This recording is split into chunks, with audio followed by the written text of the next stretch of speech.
I messed up tonight. I lost another fight. I still mess up, but I'll just start again.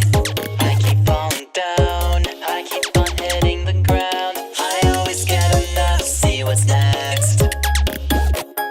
Birds don't just fly, they fall down and get up. Nobody learns without getting it wrong. I won't give up, no I won't give in till I reach the end and then I'll start again. No I won't leave, I wanna try everything, I wanna try even though I could fail. Hello, everybody. Welcome back to the Zootopia Minute. My name is Simmel, and I am joined here by Chaco, and we are looking at minute 2 of Zootopia. Our timestamp goes from 2 minutes to 2 minutes and 59 seconds. And, what were some of your first thoughts on that? Okay, so interesting note. So we started at the 2-minute mark, right as she says harmony, and we end at the 3-minute mark, right as she says peace. So we have peace and harmony. Oh, man. What could it possibly mean? And what's also interesting is when we started the podcast, our first episode started on the Zootopia logo, and we are now back on Zootopia logo. I was thinking about that, too. Like, now we're seeing that same name show up, pretty much less than a minute since the last time we saw it on screen. And I think since we got all the probably controversial stuff out of the way in the first episode, we could start talking about fun stuff. And the first thing I want to mention, one of my favorite characters in the movie, if not my favorite, is that little cub who does the sound effects. Yes, I think that was everyone's favorite. So adorable. in that scene. I don't know, is he a cougar? I'm not sure what species he is, but it's just an adorable little character. I hope he goes on to do big things. I hope so too. I would like to see a spin-off of just him. Oh dear. We didn't see a deer, no. He's not a deer. Alright. Jeez, this is off to a great start. You have a lovely voice, by the way. This is why I invited you as a co-host. Oh, thank you. Is that why you do all the announcements for BronyCon? Do I do all the announcements for BronyCon? I assume you would, because your character is supposed to be the big show. That's more main event, really, I right? guess. Alright. Okay, so you talked about the big laughs and stuff that we got in the movie. Okay, so the 3 times I saw this in theaters, one part that I thought would get a big laugh was when the little cheetah cub says, I'm going to hunt down tax audits or something and be an actuary. Tax exemption. Yeah. Yes. And I thought that was I thought that was going to get big laughs, but I don't think I heard any laughs the 3 times I saw this in theaters. How about It's you? the type of thing that'll get big laughs with the adults in the audience, but not so much the kids. Yeah, I don't think I saw any adults laugh either. I laughed. I know I did. I was probably the only fool there laughing. Yeah, well, I mean, the interesting thing about them presenting it as if it's a children's play is that if you're sitting in the audience, you're an adult, or an older adult, I guess, you're probably there with a kid. Like, you're there taking your kids there if you're a parent. So a play, like a children's play, it might be something that you've actually gone to see your child do. So there's certain mannerisms that little kids have that adults are going to pick up on more than if you're a kid and your parent is taking you to see this movie, you're going to be like, oh, why is that funny? You know, like you haven't learned that there are things that adults find particularly funny about small children yet. That's not really something you've picked up on. And I guess another thing that was kind of jarring when I first watched it was, so a lamb being an astronaut is believable in this world, but when Judy the rabbit says she wants to be a cop, she gets stares, weird looks in the audience from her parents and everyone else. Yeah. You know, they let you know right away, this fox sitting in front, like he's a meanie. Yes, he is the, Looking at you, Gideon Gray.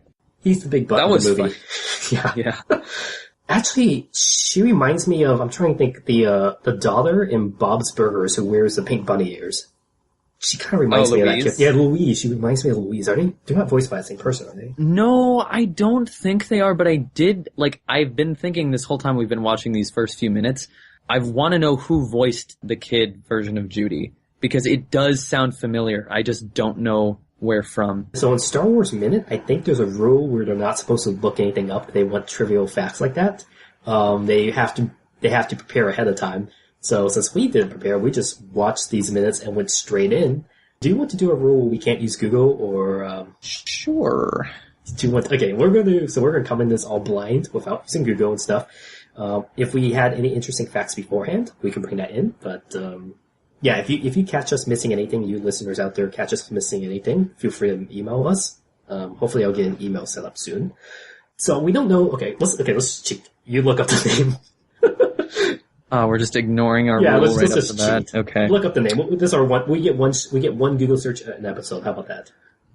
Judy Hobbs, voice actor. So it was Jennifer Goodwin as the adult. All right.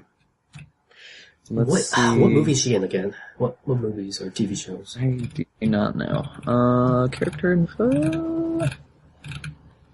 Because going back to BoJack, I know that we'd have to do a BoJack minute later, but I know Sarah Lynn, the voice actress for Sarah Lynn in BoJack, is also Louise's voice actress in Bob's Burgers, and Mabel's in Gravity Falls. And it's super obvious. Yeah. So Mabel, Louise, and Sarah Lynn are all voiced by the same person. Yeah, oddly enough, when I'd seen a lot of I love Bob's Burgers, first of all, I'll say that. Bob's Burgers is great, I think. But when I saw Bob's Burgers before I ever saw Gravity Falls, and when I first started watching Gravity Falls and realized that Mabel was the same voice actress as Louise, it kind of made it hard to watch, because I'd built up this idea of Mabel as a character in my head that suddenly did not line up with how it was actually being portrayed in the show, and I was like, oh, this is weird. That is the same as my impersonation of Doctor Who. Oh. What are you going to say? You found it? Well, I was going to say, it's just, I don't know, for some reason it's just been weird for me to watch. I still haven't watched a lot of Gravity Falls. I've only seen, the first 2 episodes. Not it's all because, man, I'd watch this if Mabel wasn't Louise from Bob's Burgers, but... There's a lot of good animated shows that people recommend. I saw probably 1 or 2 episodes. I thought they were good, but I haven't been drawn to watch them completely like I have BoJack. I probably watched a few episodes of Gravity Falls. I think I watched 2 episodes of Steven Universe and 1 episode of Legend of Korra. I think those are the episodes that were amazing, but I haven't been drawn to finish them. So, I don't know. Yeah, it's weird that happens. Okay, so anyway...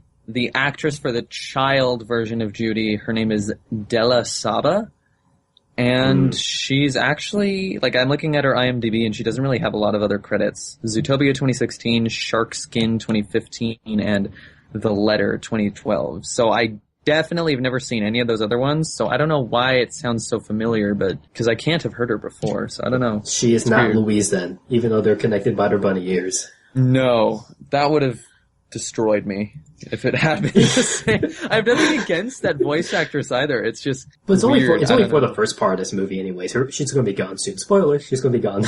Yeah. Nope, she's not a kid for the whole movie. Sorry if you were expecting that. She's not even a kid. She's not a goat. Speaking of which, since I'm probably going to draw you as a bunny, how do you want your ears? Do you want them drooping down? Do you want them up? Do you want them blending in your hair? Give me 1 straight up ear and 1 that's straight but bent in the middle. So 1 straight and 1 not straight. Yeah. Not floppy, though. They're still very firm, sprightly ears, but I just have, a little crook in one. I don't know. Do you want little bunny teeth? Gives me some pizzazz. Do you sure. Want the bunny butt teeth? Yes. I used to have an extreme overbite when I was younger. I had to get it corrected. Okay, so if you guys are watching this episode on YouTube now, you'll probably see the artwork, which I haven't drawn yet, which I'll get along to drawing, if I do draw. But there you go. They're assembled with his bunny teeth.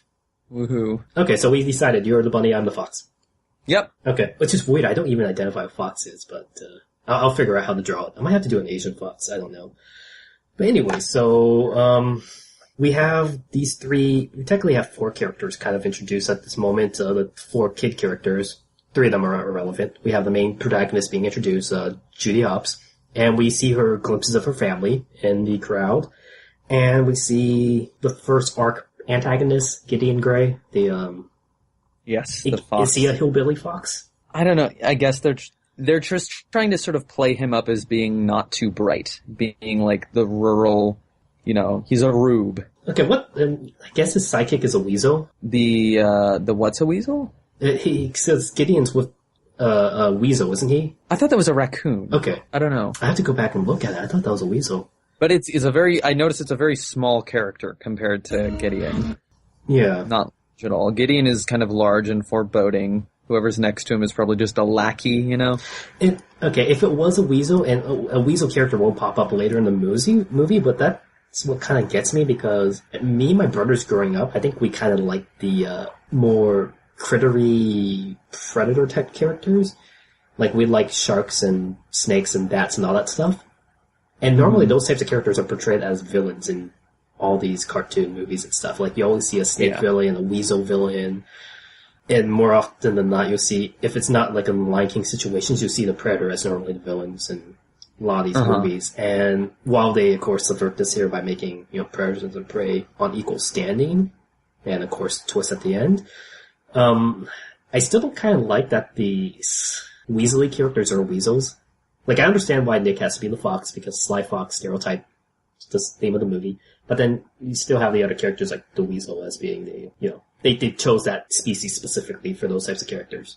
I'm not a weasel fan myself, but I just thought that was a thing I noticed from all the old Disney and Warner Bros. Cartoons I watched. Always the weasels are the bad guys. You never see a good weasel. They do go pop. Does anyone have a weasel persona? If you have a weasel persona, please send us a picture. Mm-hmm. All right.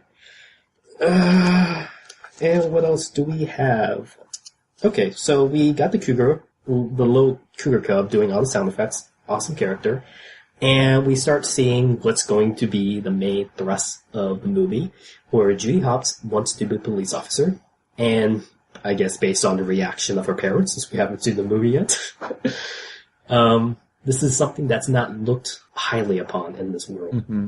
So... And, I mean, you did make a good point earlier how, the sheep wants to be an astronaut and everyone's fine with that, but the bunny wants to be a cop and it's, like, unheard of. Like, she's being ridiculous. So I want to know what sort of, You have to assume bunny cops exist somewhere, right? Because they live in a town of bunnies, I think, in this part, right? Mm-hmm. So, yeah, what is that town's police force? Yeah, you have to assume if let's say the population is, like, 70% bunny. I'm sure there has to be bunnies in the police force. But maybe it's it's not like the town has its own police force, it's like the county sheriff or something instead.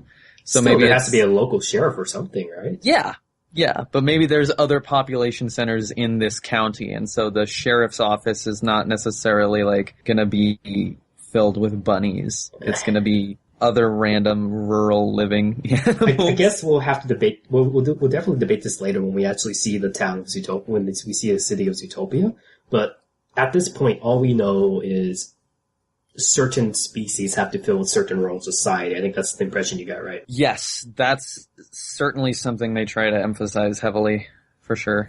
Which is going to be weird when we get to town and we see hippos and hamsters in business suits, so assuming they're all doing the same thing. And speaking of Zootopia, we actually get our first crude glimpse of Zootopia. At the end of this minute, you see the sign lifts up and you see Zootopia and the city in the background. Lovely drawing. Yes, and actually I have the art book, The Art of Zootopia, with me, and the cover shows a similar image of Zootopia. And what's interesting is the architecture. I made note of the architecture. The architecture of Zootopia does not look human, like in the sense where it's all blocky. Like when we build stuff, we build skyscrapers in either rectangular or triangular formations. In this world, apparently animals like to build things in very, very spiral, contorted formations. Right, it looks a bit fantastical, for sure. It's more imaginative. And I'm sure they must have had a lot of fun with that, thinking, like, if this was a building designed to accommodate rhinos or giraffes or something, what specific things might they have in mind in their design? Do you think the species are divided, because it could also tie into, like, the class issue, but do you think different species are divided up into different houses? Like, you're going to have a house specifically for we're going to see this later, for rodents and stuff. Mm-hmm. But, so, would it be like in our world, where every single building has to have a handicap wheelchair ramp, whether or not there are going to be people who are employed or living with wheelchairs? Like, would every place in this world have to be accessible to a giraffe and a rodent at the same time? Deep of a question. Okay, imagine how annoying that would be. Yeah, that's what I was thinking. For real, though. If you live in a world that has to accommodate every single different morphology of all these different sentient beings, and it's like every single place you go has all these different accommodations. I feel like it just get in the way, right? So I imagine there must be, and I'm sure it's not viewed necessarily as a negative thing. Maybe it has certain consequences, and I'm sure it has a lot of benefits, but they must live in separate areas or else just things would be crazy. Like we do see that later on with the rodent town. You can see that in the way that the city is already divided into large biomes. Later when we see the bus, we see the train, we see that the train has 3 different entrances. Multiple sets of doors. Yeah. And then, I guess spoilers for later, when Judy rents an apartment, the apartment for her is a good size. But I mean, what happened if like an elephant rented it? That would have so little space, or if a rodent rents it, then they have so much more space. So it's going to be a weird economy too, because like, elephants are obviously going to eat more than a rodent. So yeah, the logistics of how to run a multi-species city is definitely something I'm sure we'll keep talking about later. That means like animals with big hungers have to be in the upper class because they have to make a lot of money. That's what oh my god, that's a good fanfic idea. Like all these. The class divide wouldn't be based on whether it's a predator or prey. I think the class divide will be on how much your species has to eat. Mm-hmm. Because elephants and stuff will have to eat more. Predators don't actually have to eat that much. And then the smallest would be the rodents and stuff who will have to eat very, very few. So rodents could probably only work 1 day a week 1 day a year to make what an elephant might need for one meal or something. I don't know.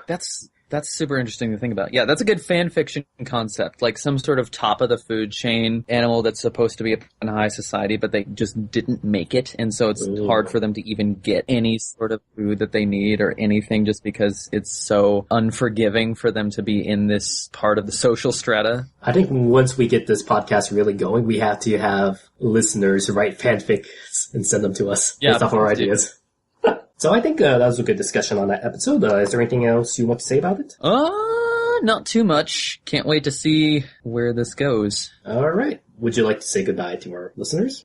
Thank you for listening this time, guys. Thank you for putting up with getting our sea legs as we're going through this podcast. I think we're good. We're condensing it more. Yeah, every episode it'll get a little better, we promise. And if it doesn't, you can come send us angry tweets later on. Tweet at him. All right.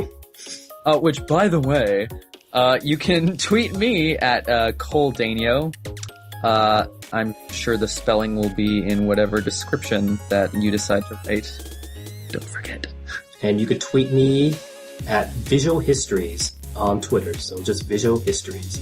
I have another Twitter, but I'm not going to link it right now. But you could follow my Visual History Twitters for now. Alrighty. Sounds good. Goodbye, everybody. Good night.